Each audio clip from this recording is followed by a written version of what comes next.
Greetings and salutations, friends, and welcome back to more Warhammer 40k lore.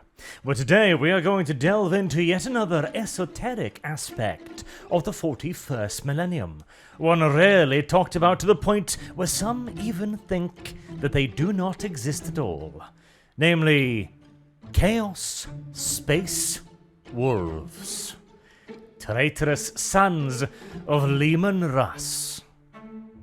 For whilst the Space Wolves have proven remarkably resistant to the lure of chaos, they are not entirely immune. But first, we have a message from our sponsor, Raid Shadow Legends, the premier dungeon delving strategy game available on mobile and PC, with some of the biggest bosses in the biz. And today's focus is on the multi-headed Hydra, the by far toughest boss in Raid.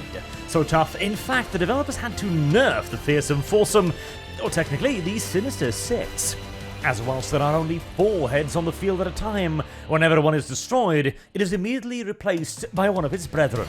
So let's have a look at 3 of the Hydra's heads. Starting with the Head of Blight, which spews forth toxic gases to envelop your heroes, but the gases do burn nicely and it is vulnerable to fire.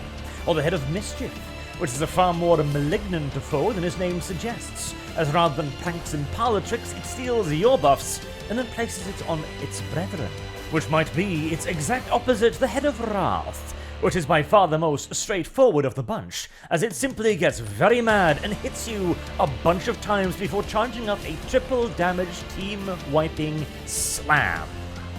Douchebags, all of them frankly, but there is special loot to be gained from defeating them.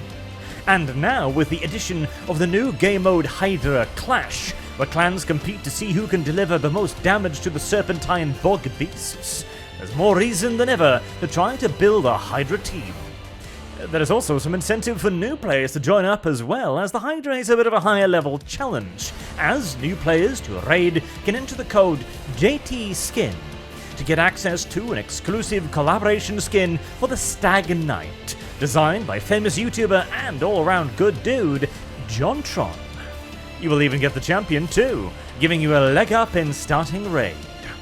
So sign up now, using either the link in the description or the QR code visible on screen, where you will get this cool in-game loot, which you will find right here in your inbox. And now, on with the lore. Now, as I'm sure many of you are aware, the Space Wolves do not have the most, stable and reliable of gene seeds. In fact, a significant portion of their new recruits turn into blood-curdling, screaming werewolf monstrosities that, best case scenario, can be used as expendable shock troops by the Space Wolves, who essentially throw their comrades at the enemy like a sort of furry hand grenade and then go in to clean up the mess.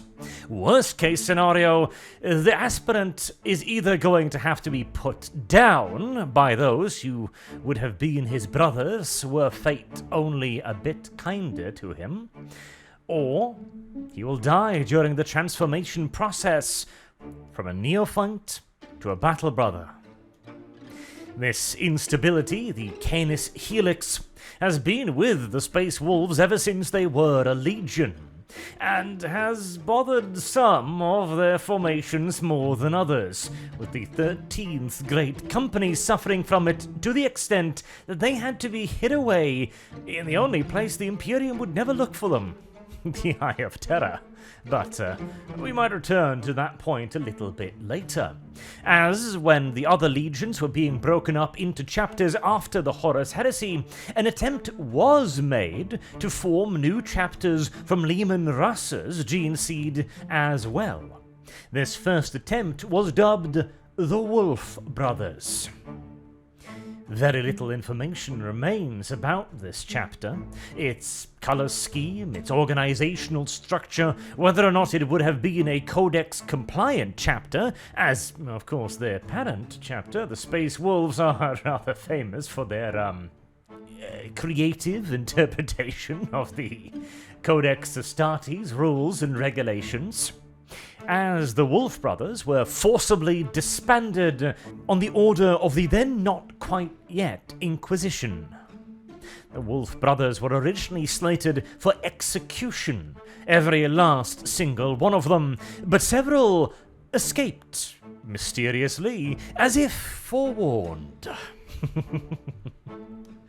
The Space Wolves were none too interested in seeing their brethren hunted down and put down like mere scabby mongrels after all. They figured they had a better chance out there in the galaxy than at the already tender mercies of the God Emperor's yet-to-be Inquisition. The fate of the members that escaped was, for a very long time, unknown. Some suggested that they'd fled into the Eye of Terror to seek an honourable death, waging war against the forces of corruption. Others that they had simply wandered off into the galaxy, now selling their swords as mercenaries, or becoming renegades or pirate lords.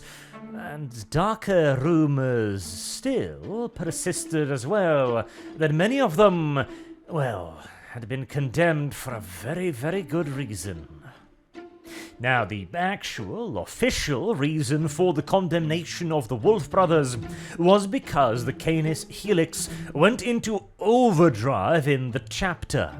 The percentage of Battle Brothers turning into the Wolfen, the feral equivalent of a Space Marine Battle Brother, was far higher than any acceptable standards, turning damn near the entire chapter into a gathering of near mutant monsters. I say near, for there are those Wolfen who still retain a great deal of their individuality, their cunning, their intellect, and their loyalty, but there are others still that are little more than savage beasts. Of course, the Space Wolves knew the truth of this affliction, and that all of them carried the curse deep within them, but the rest of the Imperium, the budding Inquisition in particular, all they saw were the very selfsame style of monsters that had been besieging Terra less than a decade ago. This does not mean necessarily, however, that the Wolf Brothers were inherently cursed or damned from the get-go. The aforementioned 13th Great Company also suffered from a much, much greater rate of Wolfens than any of the other great companies. And having seen the response to the Wolf Brothers, this company was dispatched into the Eye of Terror on a secret mission. Some say to hunt down Abaddon and destroy what little was assumed to remain of the traitor legions within the Eye. Others speculated that they had been dispatched to retrieve some form of great artifact, or carry out some utterly unknown purpose at the direction of the Primarch himself. But the precise nature of their mission is in all due reality irrelevant. The point that one must make note of here is that almost 10,000 years later, the 13th Great Company were encountered within the Eye of Terror, still operating in an organized, albeit splintered form, still loyal, and still fighting against the forces of chaos. Demonstrating without a shadow of a doubt that even if a great company has a certain penchant for the fluffier things in life, that does not mean that they are easy to corrupt. In fact, it may even mean the exact opposite, as remaining uncorrupted within the Eye of Terror for 10,000 years is a feat very rarely, if ever, duplicated. Unfortunately, the Wolf Brothers were not the equals of their great predecessors in the 13th Great Company, as many of them did indeed fall to chaos, although there may be an explanation for this. For you see, the Wolf Brothers had been targeted very early on by the Space Wolves' greatest foe, Magnus the Red, the traitor demon Primarch, or more correctly, the malicious demonic shard currently occupying his physical form. It is even entirely possible, if not indeed outright likely, that Magnus had something to do with the Wolf Brothers' accelerated rate of mutation, It would, after all, be right up his alley, considering he is still somewhat peeved about what happened to his own legion because he allowed himself to get tricked by a demon. Hashtag Magnus did a whole lot of things wrong. As nearly 2 millennia later, the Wolf brothers would be reunited with the Space Wolves in the least likely of circumstances. The Space Wolves had sallied forth in enormous strength, you see, to destroy what they believed to be the new homeworld of the traitorous Thousand Suns, Chaos Space Marines. But when they arrived in orbit, they realized they were not facing the Thousand Suns at all, but rather the Wolf brothers. Corrupted, twisted, and chaotic Wolf brothers that had been left behind on Magnus's fake new homeworld to distract the majority of the Space Wolves chapter and make them leave Fenris, which was Magnus's true goal. This would be the Battle of the Fang, when Magnus would leave a lasting wound in the soul and the future of the Space Wolves chapter. For you see, Magnus had not come merely to do to the Space Wolves what they had once done to him, and ravage their homeworld and their fortress. No. Pity though he might be, Magnus had grander goals in mind. He had seen in the Space Wolves one of his most dangerous foes, and he had come to crush a future in which they might very well become an insurmountable one. One of the Space Wolf rune priests, Hraldir, you see, had gone to great lengths in trying to cure the Canis Helix, retaining all of its advantages whilst eradicating its vulnerabilities like the Wolfen. As with the miserable failure of the Wolf brothers, it had become frighteningly apparent that the Space Wolves could never have new chapters. They could never split like the other legions had, and thus, theoretically, the Space Wolves could be wiped from the history of the Imperium by one single bad war.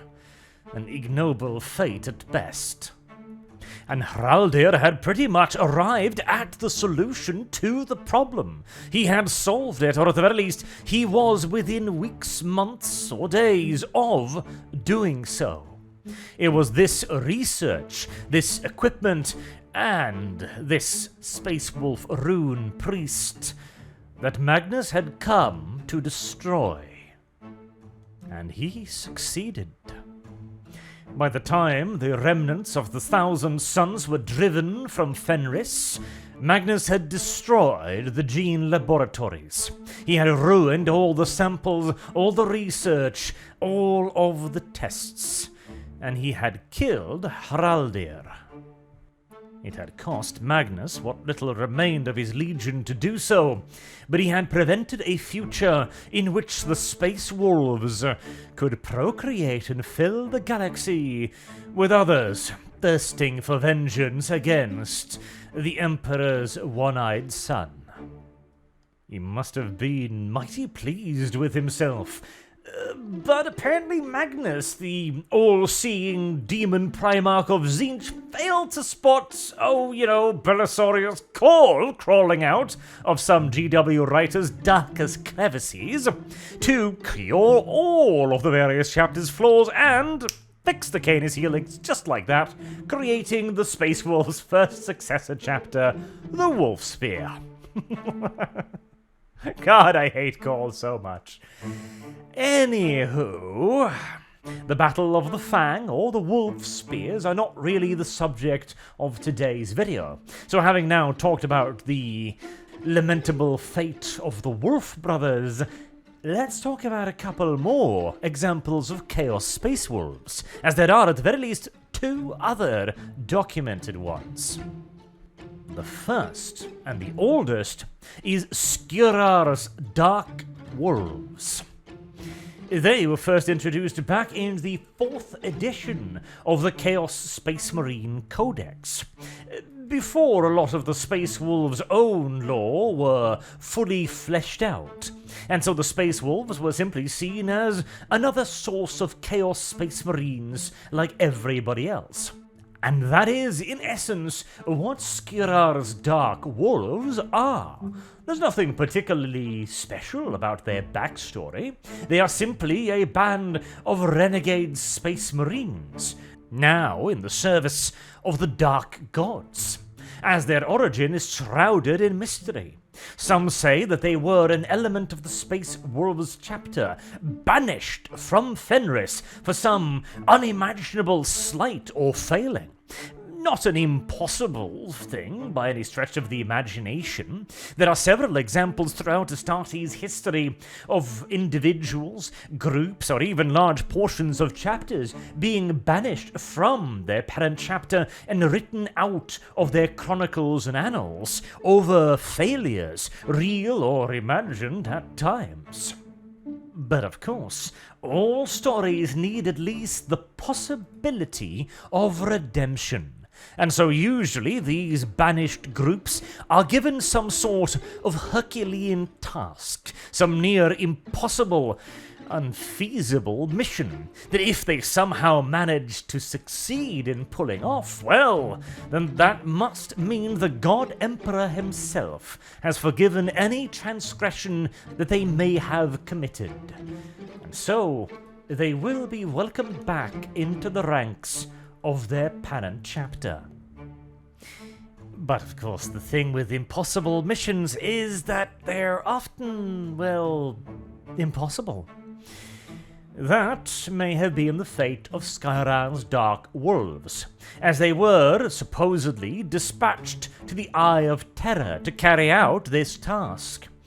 Whatever it was, they have failed, as instead of completing it, they embraced damnation and became a renegade chapter of raiders and pirates, although unusual sorts, as the key hallmark of Skyrar's Dark Wolves is that they operate an enormous armoured spearhead formation, and at its very tip trundles an ancient relic fellblade from the era of the Great Crusade, dubbed Aeg Isvisir.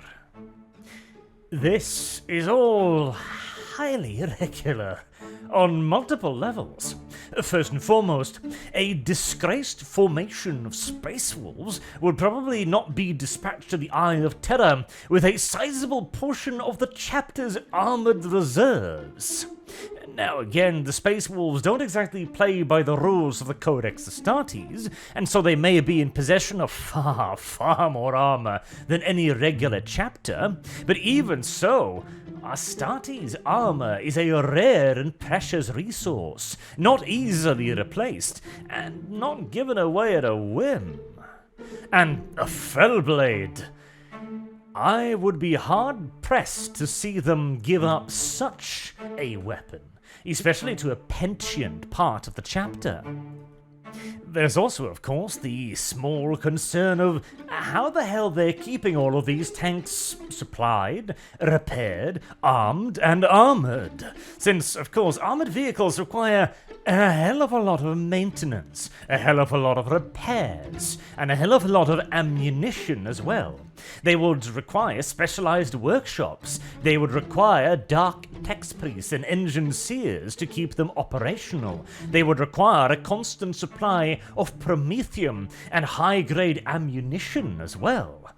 It seems perhaps more likely that Skyrar's Dark Wolves, whatever they once were sent to the edge of the eye, and there they were tempted by some demonic entity, that if only they would serve it and its master, then they would be granted revenge, freedom, who knows?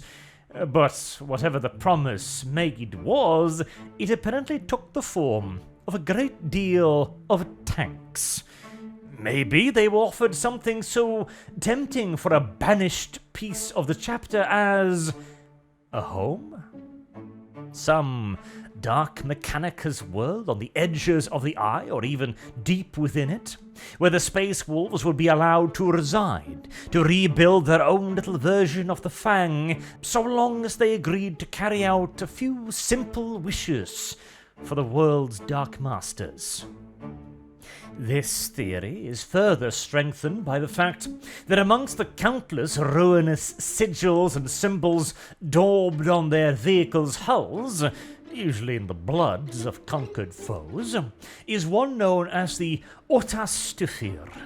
This is a warp compass, in essence. It is a rune that allows things to find its way through the warp, unmolested by its more frisky entities. If they are indeed a raiding force, which everything seems to indicate, as they hit many worlds rapidly and then retreat just as quickly again, then these sorts of runes would be incredibly useful. But the sort of knowledge to have these runes, to paint them and to imbue them with power, well, they're probably found in only a few select areas amongst those with extra expertise. And when you add in the obvious need for logistical support that Skyrar's Dark Wolves must have, it stands to reason that they have some sort of solid base somewhere in or on the fringes of the Eye, from which they will launch their raids and occasionally even outright ally with other demonic entities. For make no mistake, Skyrar's wolves are not renegades in the sense that they have been ousted from the Imperium, or loyalists without a home. Oh no, they are full-on chaos worshippers, having fought alongside literal demon princes on at least 2 occasions, and even joining in the Third Black Crusade as well. These are no misunderstood heroes. These are villains, painted in the darkest red.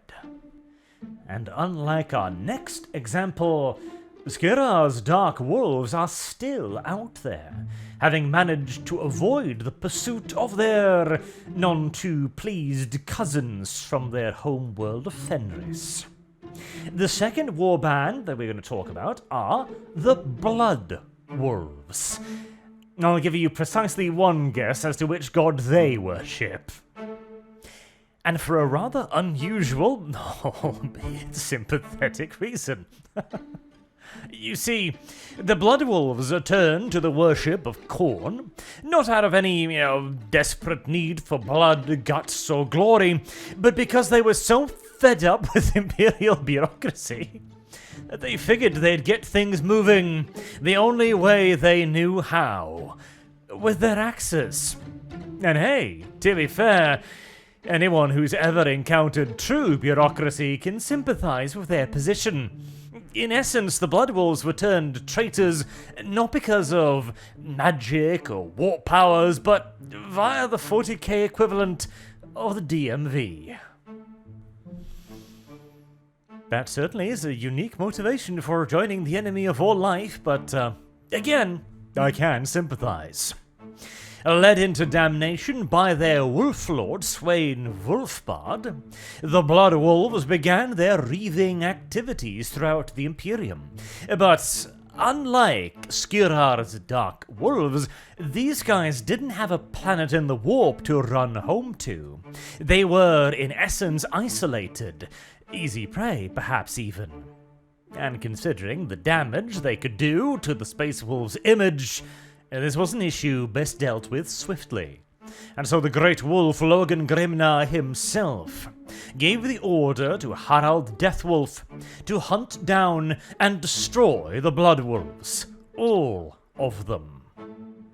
Fortunately for him, and far less fortunately for the Blood Wolves, their story was to be a fairly brief one, as they were quickly cornered in the Clyde system. The Blood Wolves had gone to ground on a moon by the name of Galimius.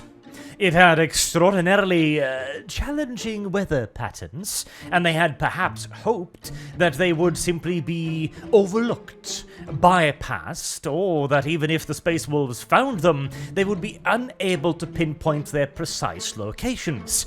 But due to Harald's Thunderwolf, I really still do hate the Thunderwolves. I really do. I unironically do. Okay. A slight side rant time here, alright? So, the Thunderwolves. They are Fenrisian wolves, meaning they are absolutely hilariously massive. Now, this in and of itself is fair enough. Tremendous beasts are quite common on Death Worlds, which Fenris absolutely is. And so long as they merely exist, alright, that's fair and fine and all, and I'm even willing to overlook the idea that the Space Wolves might use them as hunting pets or shock troops, because, after all, Leman Russ had a pair of his very own. It would be a remarkable achievement to quote-unquote tame one, but I can see it. But riding them? Oh, God help me. This is one of the main issues with modern-day Games Workshop, as he's so thoroughly evident in the new old world with the Kislevits, for example, and their ice holy guards, which use ice weaponry with ice tips, and ice arrows with ice tips, and wield ice magic and ice armor, and They take the theme of the thing, and instead of subtly molding it into something new, different, and interesting, they simply go, well, they're Space Wolves, obviously they're gonna ride giant wolves. Is that truly so obvious? I mean, ignoring the logistics of mounting a 1.5-ton warrior in full ceramite armor on top of anything alive, whether it's snapping its spine like a twig, do these look like creatures that would be rideable? Do they look cooperative enough to be rideable? Hell, how do they hold on? Do they just grip them by the fur? I mean, they show images of saddles, but even then, it's not like these things trot like a horse or anything. I imagine the sheer amount of pelvic strength you're going to need to keep mounted on one of these things will somewhat preclude the usage of anything else atop it. I am no fan of the Thunderwolves. They are very, very dumb. But, anywho, Harald Deathwolf of the Space Wolves used his Thunderwolf, led by his Wolf Scouts, to hunt down the Blood Wolves under the command of Sweyn Wolfbard. And for some mysterious reason, I feel a prickling urge to repeat my criticism of the Ice Warriors. But, to return to the point, Harald indeed did find Sweyn, and engaged him and his Blood Wolves in open combat. The Space Wolves had come well prepared, however. They massively outnumbered, outgunned, and outmaneuvered the Blood Wolves, who had gone to ground assuming that they could not possibly be found. Seeing Harald and his company emerge from the blizzard-like conditions of Galemius put that theory to rest rather rapidly, along with the Blood Wolves themselves. Hit by the ferocity of their pursuers, they were cut down swiftly and mercilessly, until only the renegade Sweyn Wolfbard himself remained standing on his own 2 feet. He had cut down several of Harald's company. This was no foe that any regular battle brother could best, and so it fell to Harald himself to deliver the final blow with his axe. One that seemed to perhaps never come, as Sweyn fought back ferociously, wounding Harald's great Thunderwolf.